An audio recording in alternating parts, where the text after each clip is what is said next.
إن الحمد لله نحمده ونستعينه ونستغفره ونعوذ بالله من شرور أنفسنا ومن سيئات أعمالنا من يهدي الله فلا مضل له ومن يضلل فلا هادي له وأشهد أن لا إله إلا الله وحده لا شريك له وأشهد أن محمدا عبده ورسوله أما بعد فإن خير الحديث كتاب الله وخير الهدي هدي محمد صلى الله عليه وسلم وشر الأمور محدثاتها وكل محدثة بدعة وكل بدعة ضلالة وكل ضلالة في النار.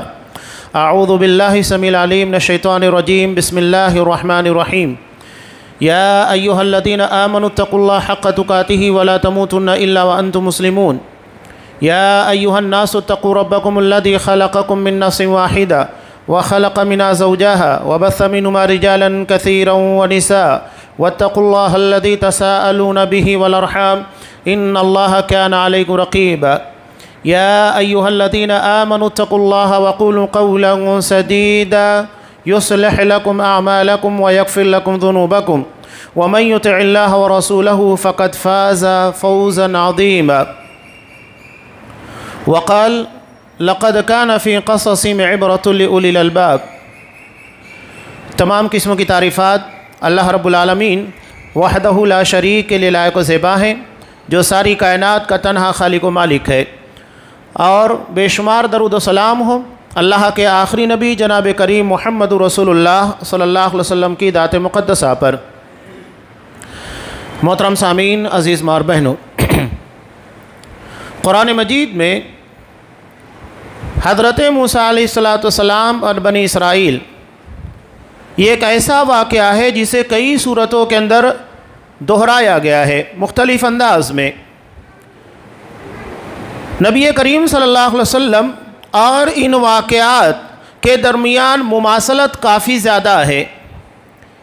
یہی وجہ ہے کہ فرعون کا تذکرہ آپ کو قرآن مجید میں جگہ جگہ پر ملے گا۔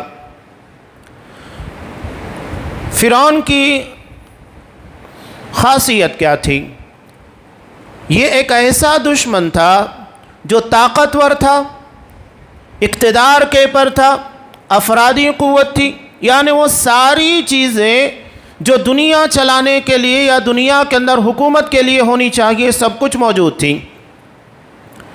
اللہ واضح، یہ ایک ایسا دشمن تھا جو حضرت موسیٰ علیہ السلام کے نبی ہونے کا یقین رکھتا تھا۔ مولانا ابوالکلام آزاد رحمۃ اللہ علیہ کا وہ جملہ یاد کیجئے کہ سونے والے تین طرح کے ہوتے ہیں۔ ایک وہ ہوتا ہے جو ہلکی سی آواز کے پر بیدار ہو جاتا ہے، یعنی اس کی نیند بڑی کچی ہوتی ہے، آپ اسے ہلکا سا اشارہ کرو آواز تو اٹھ جائے گا۔ دوسرا گہری نیند والا ہوتا ہے، آپ اسے تھوڑا سا زور سے آواز دیجئے یا دھکا دیجئے، اس کے بعد وہ بیدار ہوگا۔ لیکن ایک تیسرا شخص ہوتا ہے جو سونے کا ناٹک کرتا ہے، وہ سوتا نہیں ہے بلکہ سونے کا ناٹک کرتا ہے۔ آپ اس کے پر پانی ڈال دو، دھکا مارو، کتنی بھی آواز تو نہیں دے گا، اس لیے کہ وہ جان بوجھ کر سونے کا ناٹک کر رہا ہے۔ تو یہاں پر بھی معاملہ ایسا ہی تھا کہ فرعون حقیقت میں وہ تھا جو جان بوجھ کر حضرت موسیٰ علیہ السلام کا انکار کر رہا تھا۔ اس کے پاس کوئی لا علمی نہیں تھی، جہالت نہیں تھی، عذر نہیں تھا، ساری چیزیں موجود تھی۔ سورہ قصص کی ابتدا میں، سورہ نمل کی ابتدا میں اللہ تبارک و تعالیٰ نے ان لوگوں کے تعلق سے ارشاد فرمایا وَجَاهَدُوا بِهَا وَاسْتَيْقَنَتْ أَنفُسُهُمْ ظُلْمًا وَعُلُوًّا، کہ فرعونیوں نے حضرت موسیٰ علیہ السلام کا جان بوجھ کر انکار کیا۔ عربی زبان میں جوہد کہتے ہیں جان بوجھ کر انکار کرنا۔ انکار کی کئی وجہ ہوتی ہے، ایک تو یہ ہے کہ آپ کو نہیں سمجھ میں آ رہا ہے تو انکار کر دیتے ہیں، میری سمجھ میں نہیں آ رہا ہے، میرے علم میں نہیں ہے، میں نہیں جانتا، انکار۔ لیکن یہاں جو انکار تھا ان ساری چیزوں کا نہیں تھا کہ آپ کو شبہ ہے یا علم نہیں ہے، سمجھ میں نہیں آ رہا ہے، ایسا کچھ نہیں تھا، بلکہ جان بوجھ کر انکار کیا گیا۔ اگر آپ ان ساری چیزوں کو جو تمہیدی طور کے پر میں بیان کر رہا ہوں حالات حاضرہ کے اعتبار سے جب جاننے کی کوشش کریں گے تو ایسا ہی نظر آئے گا۔ قرآن نے کہا وَجَحَدُوا بِهَا، ان لوگوں نے جان بوجھ کر انکار کیا، وَاسْتَيْقَنَتْ أَنفُسُهُمْ، حالانکہ ان کے دل کے اندر پختہ یقین تھا کہ حضرت موسیٰ علیہ السلام اللہ کے نبی ہیں۔ وجہ کیا تھی؟ ظلم و علو، ظلم اور زیادتی، اور اپنے آپ کو بڑا بتانے کے لیے، اپنی برتری، اپنے تفوق کو برقرار رکھنے کے لیے۔ یہ دو وجہ ہوتی ہے کسی چیز کے جان بوجھ کر انکار کرنے کی۔ قرآن مجید نے اس چیز کو بیان کیا۔ فرعون ظلم بھی کر رہا تھا اور اس کے بعد اسے برتری بھی چاہیے تھی۔ نبی کریم صلی اللہ علیہ وسلم نے ابو جہل کے تعلق سے کہا تھا فرعون هذه الامہ، یہ میری امت کا فرعون ہے۔ وجہ دونوں کے درمیان ایک ہی ہے۔ حضرت موسیٰ علیہ السلام کے زمانے کا فرعون، اس نے بھی جان بوجھ کر انکار کیا، اور آپ صلی اللہ علیہ وسلم کے زمانے کا فرعون یعنی ابو جہل، یہ بھی آپ صلی اللہ علیہ وسلم کو جان بوجھ کر انکار کیا۔ دن میں تمام لوگوں کو آپ صلی اللہ علیہ وسلم کی دعوت، آپ کے پر ایمان لانے سے روکتے تھے، اور رات کے اندھیرے کا فائدہ اٹھا کر خود آپ صلی اللہ علیہ وسلم کے دروازے پر قرآن سننے جایا کرتے تھے۔ یہ حالت تھی، یہاں تک کہ ایک مرتبہ فرعون نے، ابو جہل نے کہا بھی کہ اللہ کا رسول، میرے اور تمہارے خاندان کا معاملہ یہ ہوا، دونوں کے خاندان جدا جدا تھے۔ آپ صلی اللہ علیہ وسلم بنو ہاشم کے تھے اور ابو جہل بنو مخزوم کا تھا۔ فاطمہ مخزومیہ جس کے چوری کرنے کے پر ہاتھ کاٹنے کا معاملہ پیش آیا، یہ وہی بنو مخزوم قبیلے کی عورت تھی جو مکہ کا بڑا معروف قبیلہ تھا۔ تو خاندانی رقابت تھی، قبیلے کی رقابت تھی، اور آج بھی دیکھیے کہ ہمارے درمیان یہ چیزیں ختم نہیں ہوئی ہیں۔ خاندان کی بنیاد پر ہمارے خاندان، ہمارے قبیلے، ہماری برادری کا اس کو ترجیح دی جائے، اس کا ساتھ دیا جائے، چاہے غلط ہو صحیح ہو، یہ ہمارے نزدیک اہمیت نہیں رکھتا۔ یہ چیزیں آج بھی باقی ہیں اور انہیں استعمال کیا جاتا ہے۔ تو ابو جہل اور آپ صلی اللہ علیہ وسلم کے خانوادے کے درمیان یہی معاملہ پیش آیا۔ اس نے کہا کہ آپ کے خاندان والوں نے، قبیلے والوں نے حاجیوں کو پانی پلایا، لوگوں کی خدمت کی، ہم نے بھی کیا۔ یہاں تک کہ ہمارے اور تمہارے درمیان مقابلے کی حالت یہ تھی کہ دو برق رفتار گھوڑے جو متوازی ایک ہی برابری میں دوڑ رہے ہیں۔ اب تمہارے خاندان کا ایک شخص کھڑا ہوتا ہے اور کہتا ہے میں اللہ کا نبی ہوں، یہ دعویٰ ہم میں کون کرے گا؟ کون ہے جو اس قابل ہے کہ اس کے دعوی نبوت کو لوگ قبول کریں؟ آپ کے دعوی نبوت کو لوگوں نے قبول کیا، ہمارے خاندان کے کس فرد کے دعوی نبوت کو قبول کیا جائے گا؟ اگر ہم آپ کو نبی مان لیتے ہیں، اس کا مطلب یہ ہے کہ آپ کا گھوڑا آگے نکل جائے گا، آپ کا خاندان بڑا بن جائے گا، بنو ہاشم کو عزت مل جائے گی۔ یہ رقابت بڑی خطرناک ہوتی ہے۔ قرآن نے اسی چیز کو بیان کیا، ظلم و علو، ظلم اور برتری۔ یہ چیزیں جب انسان کے اندر ظلم جو ہے یہ بزدلی کی علامت ہے۔ آج آپ دیکھ رہے ہیں قرآن مجید کے تعلق سے جو کچھ کیا جا رہا ہے سویڈن کے اندر یا دنیا میں کہیں پر بھی کیا جا رہا ہے، اس کا مطلب یہ ہے کہ آپ ہار چکے ہیں۔ اگر آپ کے پاس قرآن مجید کا مقابلہ کرنے کی طاقت ہوتی تو قرآن کی طرح آپ کلام بنا کر لاتے۔ کوئی ایک سورہ قرآن مجید نے چیلنج کیا نا، فَأْتُوا بِسُورَةٍ، ایک سورہ لے کر آؤ قرآن مجید کی طرح، تو جو قرآن نے چیلنج کیا اسے تو ایکسیپٹ نہیں کیا۔ قرآن مجید کو جلا دینا، جلا دینے سے قرآن مجید ہارے گا نہیں۔ یہ تمہارے ہارنے کی دلیل ہے کہ تم ہار گئے۔ اگر کوئی شخص گالی گلوچ کے پر اتر آتا ہے، اس کا مطلب یہ ہے کہ وہ ہار چکا ہے، اور اگر کوئی قرآن مجید کو جلانے کے پر اتر آئے، اس کا مطلب ہے کہ وہ ہار چکا ہے۔ دنیا اس کی طرح کوئی قانون پیش نہیں کر سکتی ہے۔ کافی پہلے اقوام متحدہ کے اندر یہ مسئلہ جب درپیش ہوا کہ دنیا کے اندر انسداد دہشت گردی جرائم کو روکنے کے لیے کوششیں کی جا رہی تھیں، ہر کوئی اپنی اپنی رائے پیش کر رہا تھا، تو اس وقت شاہ فیصل رحمہ اللہ زندہ تھے۔ انہوں نے اقوام متحدہ کے اندر، یونائٹڈ نیشن کے اندر قرآن مجید کو پیش کر دیا، کہا کہ اگر دنیا میں امن کو قائم کرنا ہے، اس کتاب کو نافذ کرنا ہوگا، اس کے قانون کو نافذ کرنا ہوگا، ساری دنیا سے ظلم اور زیادتی کا خاتمہ ہوگا، شانتی ہی شانتی ہوگی۔ ایک پادری کھڑا ہوتا ہے طنزیہ انداز میں مسکراتے ہوئے، کہا کہ اس قرآن کے اندر تو حکم یہ ہے کہ اگر کسی نے کسی کا مرڈر کیا تو اس کی جان لے لو، یعنی ایک آدمی تو پہلے مر چکا ہے، دوسرے کو بھی مار دو۔ تب انہوں نے امریکہ کا پورا ریکارڈ اس سال کا پیش کیا تھا، کہا کہ امریکہ کے اندر جہاں اسلامی قوانین نہیں ہیں، جہاں ڈکیتی کے تعلق سے، قتل کے تعلق سے، زنا بدکاری کے تعلق سے اسلامی قوانین کا نفاذ نہیں ہے۔ دیکھ لیجئے کتنی ڈکیتیاں ہیں، کتنی بدکاریاں ہو رہی ہیں، پورا ریکارڈ ہزاروں کی تعداد میں تھا، قتل وغیرہ۔ اس کے مقابلے میں انہوں نے مملکت سعودی عرب کو پیش کیا، کہا کہ ہم نے چند لوگوں کے ہاتھ کاٹے، چند لوگوں کی گردنوں کو اڑا دیا۔ آج نتیجہ یہ ہے کہ پوری مملکت کے کروڑوں انسان چین کی نیند سوتے ہیں۔ ابھی قریب کا آپ ایک پوسٹ دیکھیے، سعودی عرب کے اندر پیاز بہت مہنگی تھی، ریٹ انتہائی اونچے داموں میں تھا، لیکن لوگ اسے بیپار کرتے وقت جب اذان ہو جا رہی ہے روڈ کے پر اسی طرح چھوڑ کر نکل گئے۔ انہیں ڈر نہیں ہے کہ کوئی ہمارے مال کے پر ڈاکہ ڈالے گا، کوئی چوری کرے گا۔ آج بھی آپ جب مملکہ کے اندر جائیں گے تو یہ محسوس ہوگا کہ لوگ وادیوں میں اپنی فیملیوں کے ساتھ انتہائی امن اور چین کے ساتھ بیٹھے ہوتے ہیں، کوئی ان کے ساتھ چھڑکانی کرنے والا، زیادتی کرنے والا، لوٹ مار کرنے والا نہیں، بلکہ ایسے واقعات آپ کو ملیں گے کہ راستے میں سنسان جگہوں کے پر اگر آپ کی گاڑی خراب ہوتی ہے، قریب میں کوئی گیریج نہیں ہے، تو وہاں کا شرطہ، پولیس آپ کے ساتھ کھڑا رہے گا نگرانی کرتے ہوئے کہ آپ کے ساتھ کوئی زیادتی نہ ہو سکے، وہ آپ کی حفاظت کرے گا۔ یہ کرپشن نہ کے برابر ہے جہاں اسلامی قوانین کو نافذ کیا گیا۔ تو یہ ظلم اور زیادتی بڑی خطرناک چیز ہے، اگر اس کو ختم کرنا ہے تو اس کے لیے قرآن مجید کے احکامات ہیں۔ آج دنیا میں کروڑوں انسانوں کو مار دیا گیا، دہشت گردی کو خاتمے کے نام کے پر اتنی زیادہ تباہی مچائی گئی کہ ہماری دو بڑی حکومتوں کو تباہ کر دیا گیا، افغانستان، عراق، کروڑوں کی تعداد میں مسلمانوں کو مار دیا گیا۔ اور حیرت ہوتی ہے پوری دنیا میں دہشت گردی کا شکار سب سے زیادہ مسلمان ہیں، اور اسی قوم کے پر دہشت گردی کا الزام لگایا جاتا ہے، نعوذ باللہ۔ یعنی ہم ہی شکار ہیں اور ہمارے پر ہی الزام لگایا جاتا ہے۔ یہ خطرناک ظلم اور زیادتی کی شکل ہے جو پورے عالمی پیمانے کے پر چل رہی ہے۔ تو یہ فرعونیت ہر جگہ آپ کو نظر آئے گی۔ قرآن نے ایک فرعون کا تذکرہ کیا، لیکن ہر جگہ فرعونیت ہمیں نظر آئے گی۔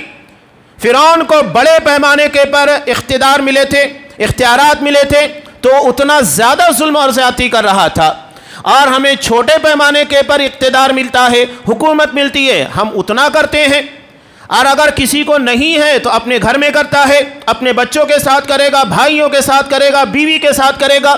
جہاں جہاں اسے اختیارات ملے ہیں وہاں وہاں فرعونیت دکھاتا ہے۔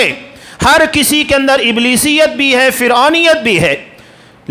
ہمارا اپنا مسئلہ ہے کہ ہم اس کو دباتے ہیں یا ابھارتے ہیں یا اس کا استعمال کرتے ہیں۔ یہ قانون اللہ کا، اگر ہم اپنے سے کمزوروں پر، ہمارے اپنے جو ماتحت ہیں، چاہے ہم گھر میں رہتے ہوئے ہمارے بیوی بچے ہیں، ہمارے بھائی ہیں، ہمارے رشتہ دار ہیں، ہمارے پڑوسی ہیں، یا اگر ہم کسی کمپنی یا دکان کے مالک ہیں، اس کے نیچے کام کرنے والے، ان لوگوں کے ساتھ زیادتی کریں گے تو اللہ اس سے کہیں بڑا ظالم ہمارے پر مسلط کرے گا۔ تو ہمیں بڑے ظالم کے پر توجہ دینے سے پہلے اپنے آپ کے پر توجہ دینا چاہیے کہ ہم بھی کہیں ظلم اور زیادتی تو نہیں کر رہے، فرعونیت کہیں ہم میں بھی تو نہیں ہے۔ قرآن مجید نے فرعون کے ظلم اور زیادتی سے نجات کی بنیاد کے پر عاشورہ رکھا۔ 10 محرم کو بنی اسرائیل کو اللہ تبارک و تعالیٰ نے نجات عطا کی تھی، اور اسی کے شکرانے اور خوشی کے لیے روزہ رکھا گیا ہے۔ یہ جو قرآن مجید میں حضرت موسیٰ علیہ السلام اور فرعون کا واقعہ ہے، بہت تفصیل ہے، بہت ساری چیزوں کے پر توجہ دینے کی ضرورت نہیں، کچھ اہم باتیں جو میں آپ کے سامنے رکھنے کی کوشش کر رہا ہوں، اس لیے کہ مناسبت وہی ہے۔ اور ان چیزوں کے یا اس موضوع کے منتخب کرنے کی ایک بڑی وجہ یہ ہے، ہمارے یہاں ایک عام رجحان بنا ہوا ہے، جہاں محرم آیا کربلا ہمارے ذہن و دماغ کے پر طاری ہو گیا۔ کیا محرم کربلا کی یاد کے لیے ہے؟ نہیں، کربلا ایک واقعہ پیش آیا جس کی سچائی اللہ بہتر جانتا ہے کیا ہے، لیکن ہم لوگ ساری توجہ اسی طرف لگائے۔ کچھ ہمارے بیوقوف خطبہ بھی ہیں جنہیں علم نہیں ہے، وہ بھی انہی ساری چیزوں کو لے کر ہائی لائٹ کرنے کی کوشش کرتے ہیں۔ قرآن مجید نے ان چیزوں کو، شریعت نے ان چیزوں کو نہیں، حضرت موسیٰ علیہ السلام کے واقعے، اصحاب کرام نے ہجرت کے واقعے کو، جس سے مسلمان کتنی بھی مظلومی کی حالت میں ہے دوبارہ ترقی کر سکتے ہیں، عظمت کے مینار تک پہنچ سکتے ہیں، وہ چیزیں ہمیں یاد دلائی جاتی ہیں، وہ نہیں جس کی بنیاد کے پر ہمارے درمیان مایوسی طاری ہو جائے اور ایسی چیزیں جس کی بنیاد کے پر ہم اصحاب کرام جو کہ انبیاء کے بعد سب سے عظیم طبقہ ہے کائنات میں، ان کے بارے میں ہمارے ذہن و دماغ کے اندر کوئی خناس پیدا ہو، یہ بڑا المیہ بنا ہے۔ یعنی ایک چیز کو ہائی لائٹ کرنا ہے۔ اب یہ روافض ان ساری چیزوں نے وہی کام کیا، یعنی ایسی چیزوں کو ہمارے درمیان ہائی لائٹ کر دیا جس کی بنیاد کے پر انتہائی اہم مدعے جسے قرآن مجید نے اصحاب کرام نے اٹھایا اس کو دبا دیا جائے۔ اصحاب کرام نے اسلامی سن کا آغاز کس سے کیا؟ محرم الحرام کے مہینے سے، جس سے ہجرت وابستہ ہے، اس لیے کہ ہجرت کے کرنے کے بعد اصحاب کرام جب مدینہ پہنچے سب سے پہلا مہینہ جو تھا وہ محرم کا تھا۔ اس بنیاد کے پر محرم کو اسلامی تاریخ کا کیلنڈر کا سب سے پہلا مہینہ رکھا گیا، اور ہجرت کو ہمارے سال کا آغاز بتایا گیا۔ وہاں سے ہمارے کیلنڈر کا شروعات ہوئی، آغاز ہوا، جسے ہجری سن کہا جاتا ہے۔ حالانکہ اصحاب کرام کی نظر میں بہت سارے اہم واقعات تھے۔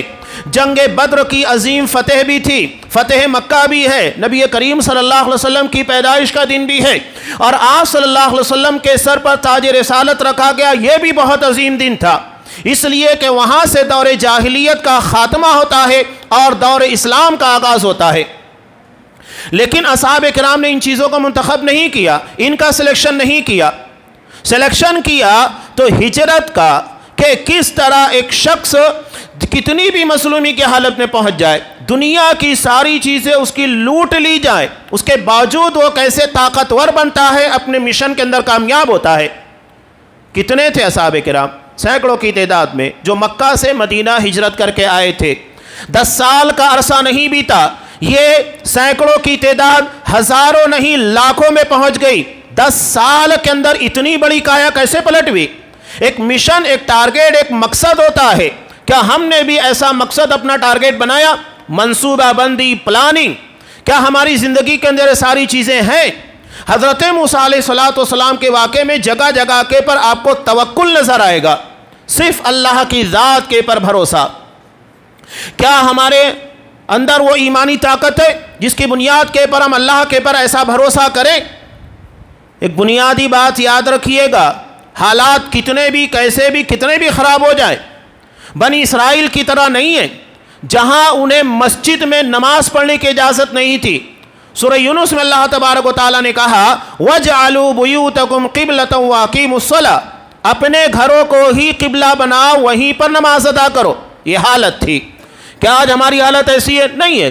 ہر اعتبار سے اگر دیکھا جائے کہ اللہ نے ہم کو دنیا میں عزت عطا کی ہے، اس کے بعد بھی اگر یہ پسپائی ہے تو ایمانی طاقت کی کمی کی بنیاد پر آپ صلی اللہ علیہ وسلم نے کسے بہتر قرار دیا؟ المؤمن القوی، طاقتور مومن۔ کس اعتبار سے؟ مومن طاقتور ہونا چاہیے اپنے عقیدے کے اعتبار سے، کیسے بھی حالات ہو اس کا ایمان ڈگمگانا نہیں چاہیے۔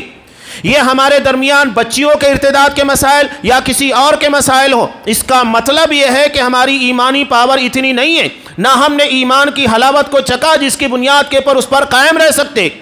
آپ صلی اللہ علیہ وسلم اصحاب کرام کے درمیان کتنی مصیبتیں آئی، کسی کو دہکتے ہوئے کوئلوں کے پر لٹایا گیا، کسی کو ریگستان کے پر گھسیٹا گیا، کسی کو برہنہ کر کے مار دیا گیا، اس کے بعد بھی ان کے قدموں کے اندر، سوچ کے اندر ڈگمگاہٹ نہیں پیدا ہوئی۔ ہم نے ان واقعات کو پڑھا ہی نہیں، اور افسوسناک بات یہ ہے کہ پہلے ہمارے ہاں گھر کی بڑی عورتیں جو دادی ہیں، نانی ہیں، خالہ ہے، پھوپھی ہیں، یہ بچوں کو انبیاء کے، اصحاب کرام کے واقعات سنایا کرتی تھیں، اور جب یہ سارے واقعات سن کر بچے سوتے تھے، ذہن و دماغ کے اندر وہ چیزیں پختگی کے ساتھ بیٹھتی تھیں اور وہ چیز کردار کے اندر نظر آتی تھی۔ آج وہ چیز ہے نہیں، موبائل لے کر پڑے ہوئے ہیں اور اسی کے اندر لگے لگے سو جاتے ہیں، اور جب بیدار ہوتے ہیں تو وہی چیزیں ذہن و دماغ کے اندر گردش کرتی ہے جو موبائل کے ذریعے انہیں پیغام دیا جا رہا ہے۔ جب انبیاء کے واقعات، اصحاب کرام کی قربانیاں ہمارے بچوں کو سنائی نہیں جائے گی، ان واقعات کے عبرت اور دروس کی باتیں نہیں بتائی جائے گی، تو کہاں سے ہمارے بچوں کے اندر وہ پیغمبرانہ خوبیاں یا اصحاب کرام کے کردار و عمل کے مطابق چلنے کا جذبہ پیدا ہوگا؟ خامیاں تلاش کریں، بہت جگہ ہے۔ ہمیں دوسروں کو کمزور کرنے یا دوسروں کے طاقتور ہونے کا رونا نہیں رونا ہے، اپنے اندر ایسی طاقت پیدا کرو کہ سامنے کتنا بھی بڑا پہلوان ہو وہ ہم سے ہار جائے۔ اگر ہم یہ چاہتے ہیں کہ ہمارے مقابل میں پہلوان بہت بڑا ہے تو یہ نہیں کہ ہم اس کی ٹانگ توڑ لیں یا اسے جلاب دینے کی کوشش کریں، نہیں، اپنی طاقت اور اپنی جسمانی قوت کو بڑھانے کی کوشش کریں۔ تو آج صلی اللہ علیہ وسلم نے کہا کہ المؤمن القوی، طاقتور مومن، جس کا ایمان، جس کا عقیدہ انتہائی مضبوط اور ٹھوس ہو، حالات کیسے بھی آ جائے وہ ایمانی طاقت اور قوت سے ہٹے نہ، اس کے پر استقامت اختیار کرے۔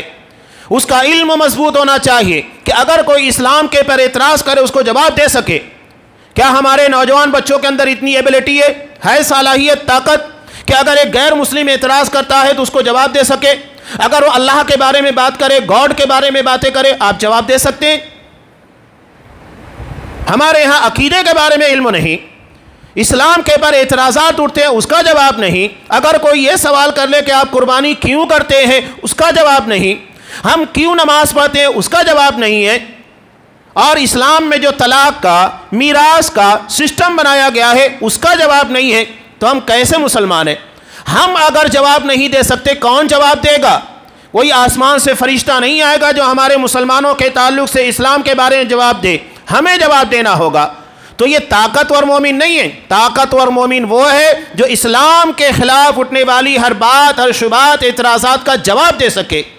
یہ صرف جذبات کا اظہار کر دینا، پروٹیسٹ کر دینا، احتجاجات، یہ ہماری ایمانی طاقت اور غیرت نہیں ہے۔ اصل چیز یہ کہ ہمارے اندر ایمانی پاور کتنی ہے، اسلام کا کتنا علم ہے۔ یہ چیز ہم نہیں کریں گے، نہ عقیدے کے بارے میں علم حاصل کریں گے، نہ ہمارے اعمال بہتر بنانے کے بارے میں، نہ اسلام کے پر اٹھنے والے اعتراضات کے جوابات کے لیے، تو کہاں سے ساری چیزیں پیدا ہوگی؟ حضرت موسیٰ علیہ السلام اور اس طرح جتنے بھی واقعات ہیں، قرآن مجید نے ان کے تعلق سے صاف کہا لَقَدْ كَانَ فِي قَصَصِهِمْ عِبْرَةٌ لِأُولِي الْأَلْبَابِ، غور و فکر کرنے والے سمجھدار لوگوں کے لیے ان واقعات کے اندر عبرت کی باتیں ہیں۔ عبرت کا مطلب کیا ہے؟ کہ جیسا ان لوگوں کے ساتھ ہوا ویسا ہمارے ساتھ ہوگا، یہ عبرت ہے۔ اگر دنیا میں کوئی شخص غلطی کرتا ہے، خطا کرتا ہے، اس کو سزا دی جاتی ہے یا اسے قدرت کی طرف سے سزا ملتی ہے، تو یہ عبرت بن جاتا ہے کہ جو بھی ایسا کام کرے گا اس کے ساتھ ایسا ہی ہوگا، تو یہ قانون بن جاتا ہے، یہ عبرت ہے۔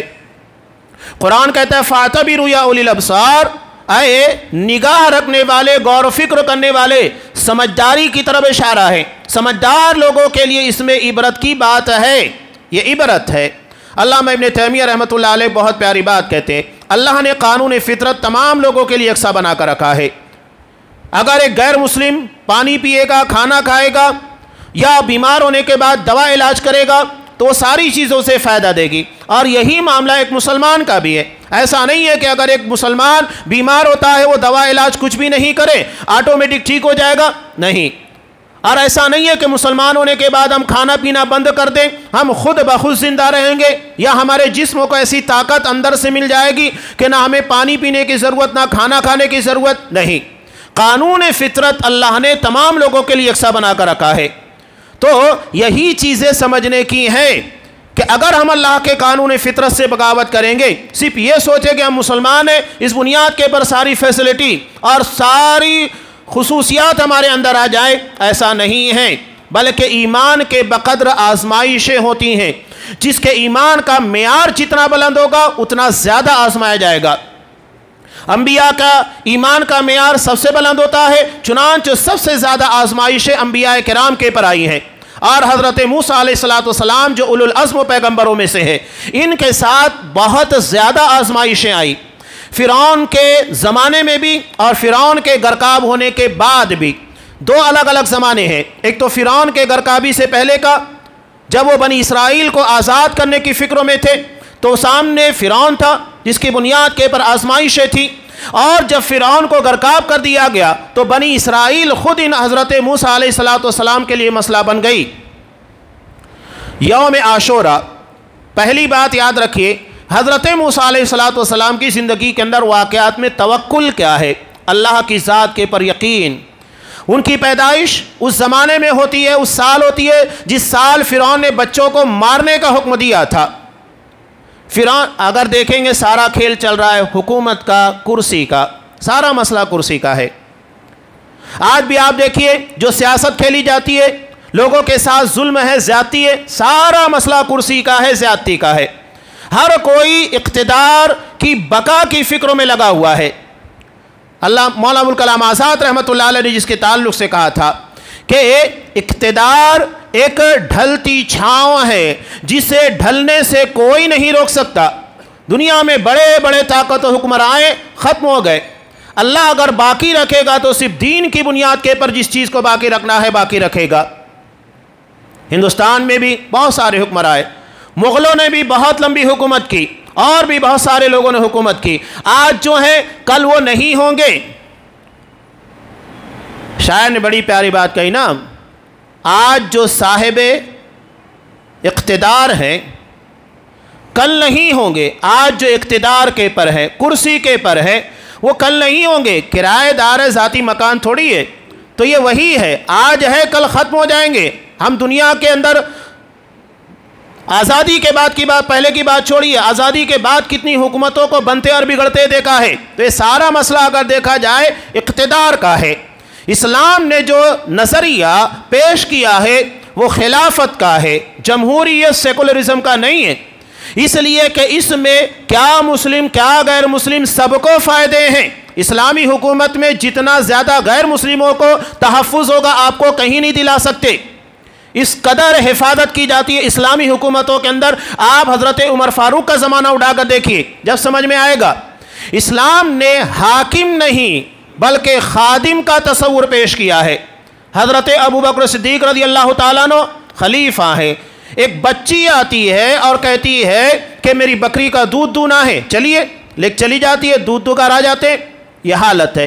وہ دن میں اپنے کاروبار، اپنے تمام چیزوں کو، امور مملکہ کو، خلافت کی ذمہ داریوں کو سنبھالتے ہیں، اور رات کے وقت تو بستر کے پر آرام دہ چین کی نیند نہیں سوتے، بلکہ گلیوں کا چکر لگاتے ہیں کہ رعایا کے بارے میں اللہ سوال کرے گا، کیا جواب دیں گے؟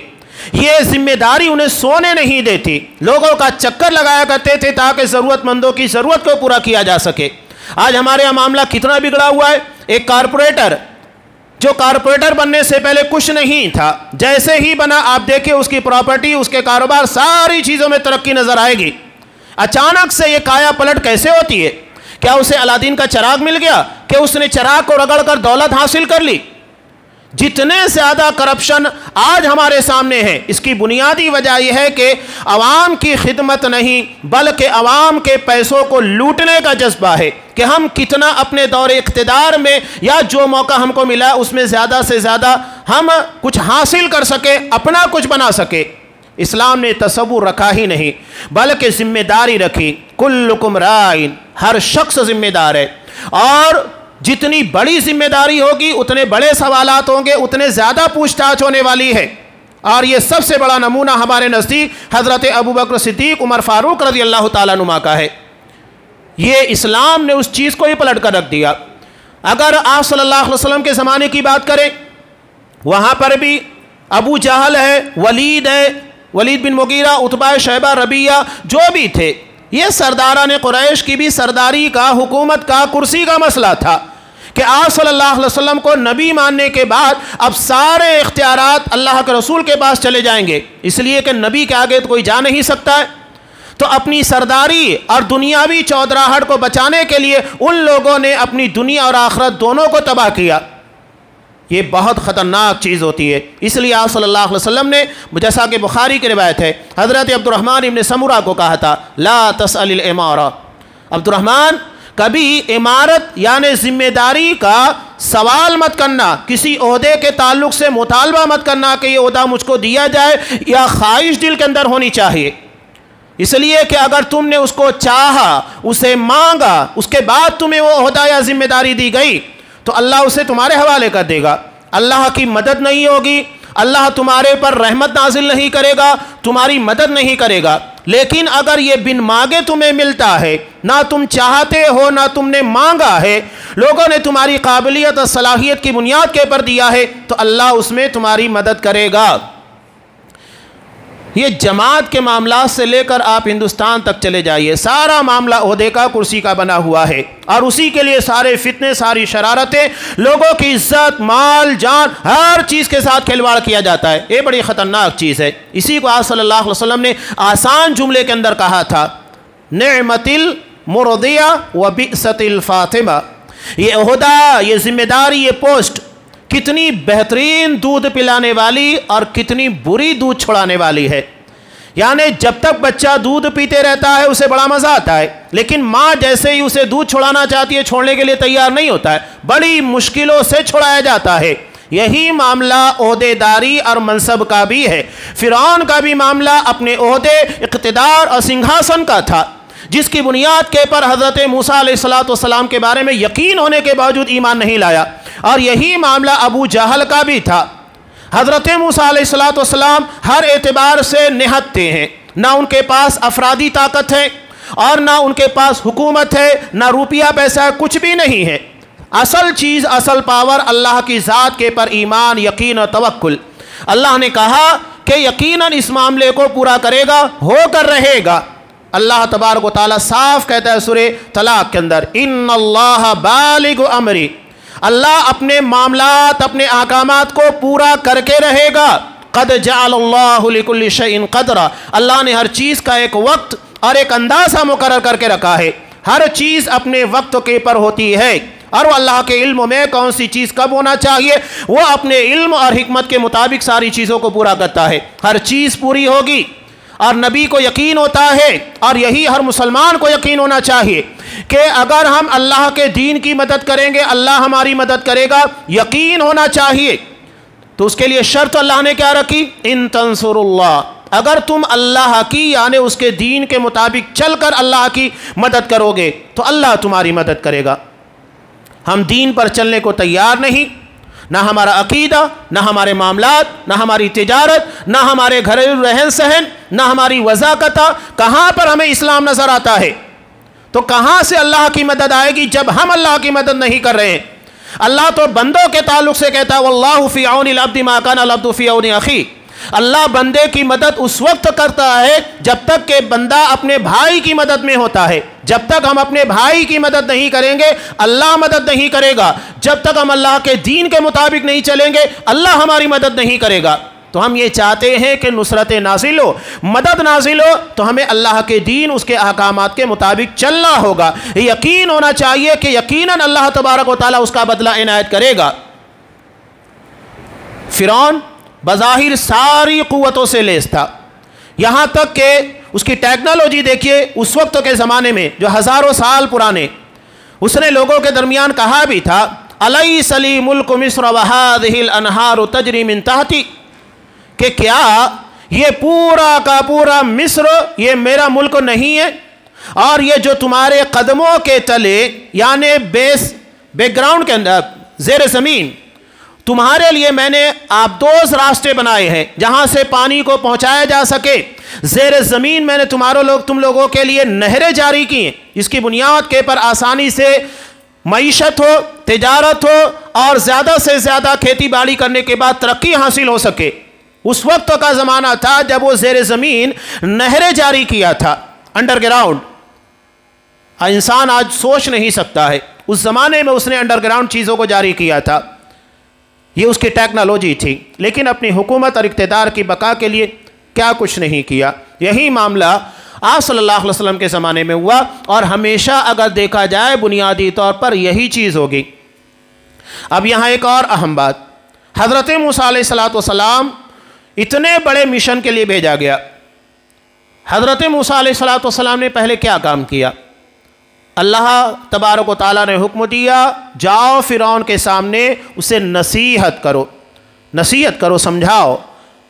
زمین جب تک نرم نہیں ہوگی وہ کھیتی اور فصل بہتر نہیں دے سکتی ہے، دل جب تک نرم نہیں ہوگا نصیحتوں کو قبول کرنے کے قابل نہیں ہوگا۔ لوگ سمجھتے نہیں ہیں، یہاں یہ نہیں ہے کہ آپ اینٹ کا جواب پتھر سے دینے کی کوشش کرو۔ ہمارے یہاں مسلمانوں کے حالات کو لے کر انہیں بھڑکانے کی کوشش کی جاتی ہے، نوجوانوں کو ورگلانے کی کوشش کی جاتی ہے۔ یہ انتہائی بیوقوف لوگ ہیں، انہیں پیغمبرانہ بصیرت اور حکمت کے بارے میں علم ہی نہیں ہے۔ اللہ تبارک و تعالیٰ نے اتنے مشکل حالات میں جہاں ہزاروں بنی اسرائیل کے بچوں کو مار دیا گیا تھا، اس کے باوجود بھی کیا کہا؟ فرعون بڑا ظالم ہے، لیکن وہاں جا کر تمہیں کیا کام کرنا ہے؟ فَقُولَا لَهُ قَوْلًا لَيِّنًا، انتہائی نرم و لہجے میں جا کر بات کرنا ہے۔ ہمارے یہاں اگر تھوڑے سا علم آ جاتا ہے، دین کے بارے میں فہم آ جاتا ہے، تو پہلی فرصت میں سامنے والے کو کافر، مشرک، بدعتی ثابت کرنا یہ ہمارا فرض بنتا ہے۔ کوئی ڈاکٹر اگر کسی کو یہ بتا دے کہ ہاں تمہارے اندر کینسر ہے، شوگر ہے، بلڈ پریشر ہے، یہ ہے، وہ ہے، یہ کمال ہے یا تو اس کی اصلاح کرنا کمال ہے؟ صرف بیماریوں کو بتا دینا کمال نہیں ہے، علاج کرنا کمال ہے۔ تو ہمارے درمیان ایک بڑا المیہ بنا ہوا ہے، ہمارے درمیان فقہ دعویٰ نہیں ہے، دعوت کی فقہ، یعنی سامنے والے کو کس طرح کنوینس کرنا ہے، سمجھانا ہے۔ کافر مشرک قرار دینا بہت آسان ہے، لیکن اصل چیز ہے کہ آپ اسے کفر اور شرک و شرک سے روک سکے، سمجھا سکے کہ یہ کام تمہیں نہیں کرنا چاہیے۔ وہی ہے فَقُولَا لَهُ قَوْلًا لَيِّنًا، انتہائی نرم لہجے میں بات کرنا ہے۔ کیا ہم کسی بھی غلط کام کرنے والے گنہگار، چاہے وہ شرک کرنے والا ہو، بدعت کرنے والا ہو، گناہ کرنے والا ہو، کیا ہمارا لہجہ ویسا ہوتا ہے جیسا کہ حکم دیا گیا ہے؟ انتہائی نرم و لہجے کے ساتھ بات کرنا ہے۔ قُولَا لَهُ قَوْلًا لَيِّنًا، انتہائی نرم و لہجے میں بات کرو۔ یہاں میں ضمناً ایک واقعہ آپ کے سامنے رکھوں، حقیقی واقعہ۔ بابری مسجد کے تعلق سے جب کیس چل رہا تھا، اس وقت عبد الوہاب خلجی رحمہ اللہ، جو جمعیت اہل حدیث ہند کے ناظم اعلیٰ سیکریٹری تھے، مسلم پرسنل لا بورڈ کے ساتھ وہ بھی گئے۔ اس وقت ہندوستان کے جو وزیر اعظم تھے اٹل بہاری واجپئی، یہ مدعا چل رہا تھا کہ زمین کو کھود کر دیکھا جائے کہ نیچے مندر کے باقیات ملتے ہیں کہ نہیں۔ یہ انتہائی اہم مدعا تھا۔ اس تعلق سے بات کرنے کے لیے بورڈ جب گیا تو وہاں جانے کے بعد وہ کہتے ہیں ہم نے وہاں قرآن مجید کی ان آیتوں کو پیش کیا جس میں ظالم قوموں کے تعلق سے نصیحت تھی۔ بڑی زوراور قومیں تھی، قوم عاد ہے، قوم سمود ہے، بڑی بڑی طاقتور قومیں جنہیں اللہ نے تباہ اور برباد کر دیا۔ قرآن مجید کی چند آیات جب پیش کی گئی، حالانکہ سمجھنے والی بات کہاں سمجھیں گے، انہیں عربی نہیں آتی۔ قرآن مجید کی آیات کے پیش کرنے کا نتیجہ یہ تھا چہرے کے پر ہوائیاں اڑنے لگی تھی۔ اللہ کا یہ کلام جس کے بارے میں اللہ یہ کہتا ہے کہ اگر ہم اسے پہاڑ کے پر اتارتے، اسے ریزہ ریزہ کر دیتا، تو یہ ہمارے دل کے پر جو گوشت کا لتھڑا ہے اس کے پر کیوں اثر نہیں کرے گا؟ طریقہ کار ہوتا ہے فقہ الدعوہ، دعوت دینے کی فقہ کو سمجھیے۔ ایک ڈاکٹر بہترین ڈاکٹر کیوں ہوتا ہے؟ حکیم پرانے زمانے میں کیوں کہا جاتا تھا؟ وہ حکمت کے ساتھ دوا دیتا ہے۔ کسی کی باڈی گرم ہوتی ہے، یعنی اس کی تاثیر باڈی کی گرم ہوتی ہے تو دوا اسی اعتبار سے دے گا۔ کسی کی باڈی کے اندر سردی کا اثر ہوتا ہے تو دوا اسی اعتبار سے دے گا۔ یہ نہیں کہ ہر کسی کو ایک ہی دوا پکڑا دے۔ یہ حکمت ہوتی ہے، سامنے والا کیسا ہے اس اعتبار سے اس کو سمجھایا جائے۔ آپ صلی اللہ علیہ وسلم کے پاس ایک صحابی آئے، جیسا کہ مسلم کی روایت، کہا کہ اللہ کے رسول نصیحت کیجئے۔ کہا لا تغضب، غصہ مت کرنا۔ دوبارہ کہا غصہ مت کرنا۔ تیسری مرتبہ کہا کہ دیکھو غصہ مت کرنا۔ وہی ایک فالٹ اور غلطی ان کے اندر تھی تو کہا کہ یہ کام تم مت کرنا۔ اور انسان جب غصے، طیش اور جلال میں آتا ہے تو سارا معاملہ بگاڑتا ہے۔ یہ 3 فائر جو کیے جاتے ہیں طلاق کے نام کے پر، غصے میں کوئی عام انسان عام حالت کے اندر یہ کام نہیں کرتا ہے۔ اور بھی بہت سارے جھگڑے، گالی گلوچ، ہمارے درمیان معاملات سب غصے کی دین ہے۔ تو آپ صلی اللہ علیہ وسلم نے ان بنیادی چیزوں کے پر کام کیا جس کی وجہ سے ہمارے اخلاق، ہمارے معاملات سنور سکتے تھے۔ حضرت موسیٰ علیہ السلام نے محنت جتنی کرنی تھی کی، کرنے کے بعد اللہ نے حکم دیا کہ اب پوری قوم کو لے کر فلسطین جانا ہے، اور فلسطین جانے کے لیے راستے میں بحر کلثم تھا۔ حضرت موسیٰ نے یہ نہیں پوچھا کہ دریا پار کیسے ہوگا، نہیں، اللہ نے حکم دیا، چپ چاپ نکل گئے۔ اللہ کے حکم کے سامنے کنتو پرنتو نہیں ہونا چاہیے۔ اس نے کہا ہے اپنا معاملہ پورا کر کے رہے گا۔ بنی اسرائیل حضرت موسیٰ علیہ السلام کے ساتھ نکلے۔ اس وقت بھی آپ دیکھیے بنی اسرائیل فرعونیوں کے مقابلے میں، قبطیوں کے مقابلے میں 15-20% تھے۔ آج ہماری حالت بھی یہاں اس ملکوں کے اندر وہی بنی ہوئی ہے۔ اتنی تعداد میں تھے، اتنے % تھے، لے کر نکل گئے لاکھوں کی تعداد میں۔ جب یہ لے کر مصر سے نکلتے ہیں، فرعون پیچھا کرتا ہے، اور ایسی جگہ کے پر جہاں سامنے دریا ہے اور پیچھے فرعون کا لاؤ لشکر ہے، کہیں نہیں جا سکتے۔ چکی کے دو پاٹ کے درمیان پیسنے والے تھے، آگے کنواں پیچھے کھائی تھی، آگے جائیں گے دریا میں ڈوب کر مرنا ہوگا اور پیچھے جائیں گے تو فرعون چھوڑنے والا نہیں ہے۔ لیکن ایسے میں جب بنی اسرائیل حضرت موسیٰ علیہ السلام سے کہتی ہے انا لمدرکون، ہم تو یہاں پکڑ لیے گئے، اب یہاں ہم چھوٹنے والے نہیں ہیں، ہر اعتبار سے ہمیں گھیر لیا گیا ہے۔ حضرت موسیٰ نے کہا کہ نہیں، ان ربی سیہدین، میرا رب ان قریب ہمارے لیے راستہ بنائے گا۔ اور توکل، اعتماد، یقین دیکھیے کہ اللہ نے ایسی جگہ سے راستہ بنایا جہاں انسان کا ذہن و دماغ نہیں جا سکتا۔ کہا کہ اپنی عصا کو دریا پر مارو، راستہ بن گیا۔ دونوں طرف موجیں مارتا ہوا پانی تھا، بیچ میں سوکھا راستہ۔ اب اگر دریا ہے، دریا کو اگر آپ نے بالفرض پانی کو کنارے لگا دیا تو ایسا تو نہیں ہے کہ پانی آپ وہاں پر ہٹا دیے تو وہاں سوکھا راستہ بن جائے گا، نیچے بھی دلدل ہوگا، لیکن اللہ نے ایسا راستہ بنایا کہ بڑی آسانی کے ساتھ پار کر کے نکل گئے۔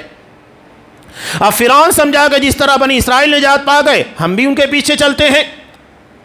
نتیجہ کیا ہوا؟ راستہ ایک ہی تھا، اسی راہ کے پر حضرت موسیٰ اور بنی اسرائیل نجات پائے، اور اسی راستے کے پر فرعون اپنے لاؤ لشکر سمیت غرقاب ہو گیا۔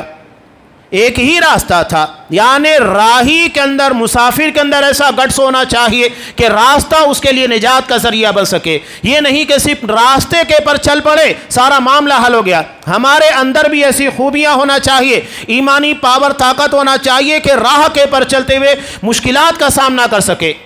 اور اسی خوشی میں جو 10 محرم تھا، اللہ تبارک و تعالیٰ نے بنی اسرائیل کو نجات دی۔ یہود روزہ رکھا کرتے تھے، جیسا کہ مسلم کی روایت میں آپ صلی اللہ علیہ وسلم کو جب یہ معلوم ہوا تب آپ نے کہا کہ موسیٰ سے زیادہ قرابت رکھنے والے حقدار ہم لوگ ہیں، اس لیے کہ حضرت موسیٰ کے دین اور ان کے طریقے پر ہم لوگ ہیں، تم لوگ نہیں ہو، نہ تمہارا عقیدہ صحیح، نہ تمہارا طریقہ صحیح، کچھ صحیح نہیں ہے۔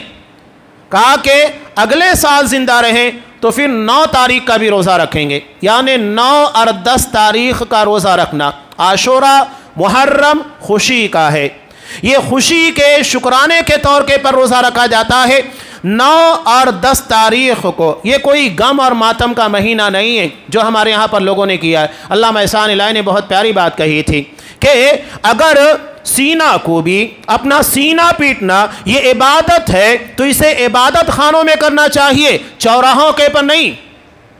عبادت خانوں میں کی جاتی ہے، مسجدوں میں کی جاتی ہے، چوراہوں کے پر جا کر نہیں، بازاروں میں جا کر نہیں۔ اور اگر یہ عبادت ہے، بہت پیاری بات کہتے ہیں اگر سینہ کو بھی، گریبان کو چاک کرنا، خون کو بہانا یہ عبادت ہے تو مولوی تیرا سینہ کیوں محفوظ ہے؟ تو سب سے زیادہ ماتم کرنا چاہیے، لیکن دوسروں کو سینوں کو پٹواتے ہوئے تجھے بڑا مزہ آتا ہے۔ اور کہنے والا بہت پیاری بات کہتا ہے، جن سینوں میں اصحاب کرام کے تعلق سے بغض ہو وہ سینہ پٹنے کے قابل ہے، اس لیے کہ یہ خود اپنا سینہ دراصل حضرت حسین کے غم میں نہیں بلکہ اصحاب کرام کی نفرت میں پیٹتے ہیں۔ اور حقیقی وجہ یہی ہے کہ اصحاب کرام کی نفرتوں سے بھرے ہوئے سینے ہیں، یہ دنیا میں بھی پٹیں گے اور مرنے کے بعد بھی پٹیں گے، اس لیے کہ کسی بھی ایک صحابی کو کافر سمجھنے والا خود کافر ہے۔ امام مالک رحمۃ اللہ علیہ بہت پیاری بات کہتے ہیں، اگر کوئی صحابہ کے تعلق سے بغض رکھتا ہے، کسی بھی ایک صحابی، چاہے حضرت امیر معاویہ ہو، کوئی بھی ہو، کسی بھی صحابی کے تعلق سے اگر بغض رکھتا ہے وہ کافر ہے، اس لیے کہ اللہ تبارک و تعالیٰ نے قرآن مجید کے اندر ارشاد فرمایا کہ یغیظ بہ الکفار، اصحاب کرام کو دیکھنے کے بعد کفار کو غصہ آتا ہے، ان کے سینوں کے اندر نفرت پیدا ہوتی ہے۔ تو جو صحابہ سے نفرت رکھے گا حقیقت میں قرآن مجید کی روح سے وہ کافر ہے، اس میں کوئی شبہ نہیں ہے، اس لیے کہ یہ اولین جماعت ہے جو آپ صلی اللہ علیہ وسلم پر ایمان لائی، اور پوری دنیا میں آج جو مسلمان نظر آ رہے ہیں اس کی اصل کامیابی کا سہرا اسی جماعت کے پر جاتا ہے، کسی ایک صحابی کے تعلق سے۔ آپ نے تو یہ کہہ دیا کہ اگر انہوں نے آدھا مدھ، عام انسان جب 2 مٹھی ملاتا ہے، ہاتھ ملاتا ہے، اس میں جتنا حصہ آتا ہے اس کو ایک مدھ کہا جاتا ہے، تقریباً 700 گرام ہوتا ہے، آدھا مدھ یعنی 350 گرام۔ اگر ان لوگوں نے جو کھجور کچھ بھی خرچ کیا ہے، اگر آج کا کوئی بندہ احد پہاڑ کے برابر سونا خرچ کر دے اس کی برابری نہیں کر سکتا۔ یہ ہے یہاں تک کہ اصحاب اکرام کے تعلق سے کہا کہ انہوں نے اللہ کی راہ میں اگر ایک مرتبہ بھی سفر کیا اور ان کے قدموں نے جو دھول اٹھائی ہیں، قیامت تک کے آنے والا انسان اس دھول کی برابری نہیں کر سکتا۔ یہ اصحاب کرام کا مقام ہے۔ رافضیوں نے، شیعوں نے اصل چیزوں کو چھپا کر، اصحاب کرام کی ہجرت کی قربانیوں کو چھپا کر ان چیزوں کو ہائی لائٹ کرنے کی کوشش کی جو کہ اسلامی تاریخ کا حصہ ہے، اسلام نہیں ہے۔ تو ہمیں ان چیزوں کے بارے میں خصوصی توجہ دینا چاہیے۔ اللہ یوم عاشوراء کے ذریعے فرعون کے پر حق کے غلبے کا یادگار کے طور کے پر اس کو بنایا گیا ہے، اس کی خوشی کے طور کے پر ہے، نہ کہ وہ چیزیں جو ہمارے درمیان ہمارے جذبوں کو ٹھنڈا کرنے، جذبوں کو مار دینے، ایمانی غیرت کو مٹانے اور اسلام کی اصل روح کو فنا کرنے کے لیے ہے۔ اللہ تبارک و تعالی ہمیں صحیح سمجھ عطا فرمائے اور ان واقعات کے ذریعے جس کی بنیاد کے پر ہمیں اسلام، ایمان کے پر استقامت کا جذبہ ملتا ہے، ان واقعات کے ذریعے ہمیں اپنی ایمانی طاقت اور قوت کو بڑھانے کی توفیق دے، ہمیں ایمان کے پر ثابت قدم رکھے، باطل چیزوں کا مقابلہ اور ہمت اور باطل جذبوں کا اور قوتوں کا مقابلہ کرنے کی ہمارے اندر ہمت دے، طاقت دے، صلاحیت دے، اسلام کے اوپر اٹھنے والے اعتراضات کا جواب دے سکے، ایسا علم عنایت فرما، جب تک دنیا میں رکھ اسلام کے پر اور ہمارا خاتمہ ایمان کے پر فرما، آمین۔